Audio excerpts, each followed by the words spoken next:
قیامت سے پہلے ایک وقت آئے گا جبکہ دنیا میں کوئی صاحب ایمان نہیں بچے گا. اس سے پہلے ایک وقت آئے گا جبکہ پوری دنیا پر اللہ کے دین کا غلبہ ہوگا. اس سے پہلے کیا ہوگا؟ دجالی فتنہ، المسیح الدجال، الدجال الاکبر. اس کے ضمن میں کتاب الفتن پڑھیے.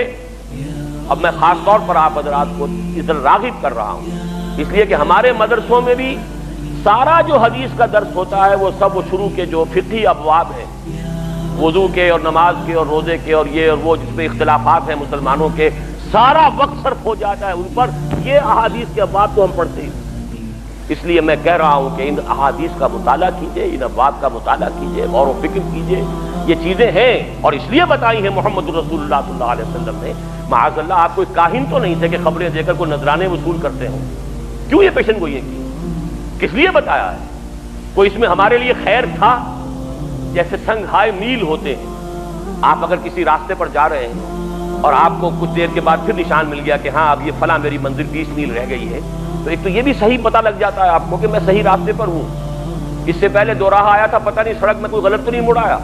وہ نشان میل جب آتا ہے، سنگ میل جب آتا ہے، تو آپ کو نہ صرف فاصلے کا پتہ چلتا ہے بلکہ یہ بھی یقین ہو جاتا ہے کہ میں صحیح راستے پر ہوں. تو یہ تمام واقعات سنگھائے میل ہیں اور ہمیں اپنی دونوں آنکھیں کھولنی چاہیے، قرآن اور سنت اور قرآن و حدیث کی دو آنکھیں، کہ جن سے ہم ان تمام نشانات راہ کو دیکھ سکیں. اور ہمارے سامنے وہ جس کو اقبال نے کہا ہے چشمہ ہے میری آنکھ کا خاک مدینہ و نجف.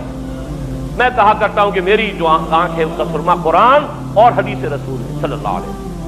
یہ دو آنکھیں ہیں جن سے ہمیں حالات کو دیکھنا ہے، جس سے سارا نظر آ رہا ہے کہ کیا ہو رہا ہے، کیوں ہو رہا ہے، کس طرح ہو رہا ہے، یہ اسرائیل کیسے بن گیا، یہ مسلمانوں پر کیا فتح کیوں آ گئی، کس لیے آ گئی، حالات کدھر جا رہے ہیں، زمانے کا رخ کیا ہے، آنے والے کیا حالات ہیں. What are the coming events which are casting their shadows before.